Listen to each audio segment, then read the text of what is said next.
مسؤولين حزب wadani ayaa munaasabad ballaaran oo ay habeenkii xalay ku qabteen hotel Ramada magaalada Burco ee xarunta gobolka Togdheer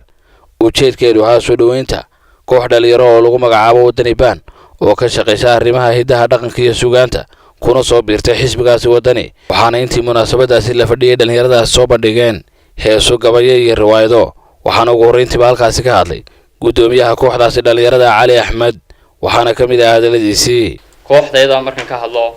runtii kooxdaydu waa koox ah iskugu jirta hidiyo dhaqan fanaaniin mujaajileystayaal abwaano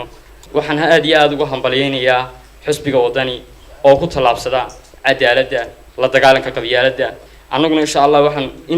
berber taagnaan doonaa aanan mar ka jeesan doonin xisbiga wadani gabagabadii waxa halkaasi ka hadlay mas'uuliyiinta xisbiga wadani ee heer qaran iyo kuwa gobolka Togdheer iyagoo soo dhaweeyay dhalinyaradaasi ruuxaantii xisbigu waa xisbi ballaaran wuxuu leeyahay kooxo fara badan oo hidaha iyo dhaqan ah laakiin kuwan caawa halkan aynu ku haynaa ee aynu u dhigayno xafladan aynu u qabanay waa kuwa muddada intaa leeg ama muddada bilaha ku dhow ay hablaha xisbiga kamid ah ee garabka haweenka ay kamid yihiin Leela Cali iyo Kaltuun Maxamed Timir ay gacanta ku soo hayeen waxaan leenahay ilmada yaryar ee fanaaniinta ama dhaqankii iyo hidihii inta maskaxdooda ay ka soo burqanayso walaalayaal waan idin soo dhaweynaa ku soo dhawaada xisbiga wadani maadaama oo Wadani Baan ay tahay koox reer wadaniya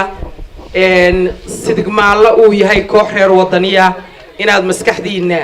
iyo muruqiina iyo abwaannimadiina aad midaysaan dabadeedna aad soo bandhigtaan wax runtii anfac leh oo aad muujisaan midnimo dhaba taageero dhaba aqoon dhaba iyo caqli taama fanaaniinta u baahnaa xusbiga gobolka gaar ahaan gobolka Togdheer maynaan lahayn koox hidiyo dhaqan oo xusbiga ku magacaaban iyo koox fanaaniina midna maynaan lahayn dhalinyarada sharafta badan leh waxaan leeyahay soo dhawaada awaya waa dhalinyarada mustaqbalka shaqada laga siinayo waa la idinku ogaanayaa diyaarna waa la idin yahay idinku halka ka sii wada Ibrahim Faarax Macaan iyo Honkey Bal TV Burco.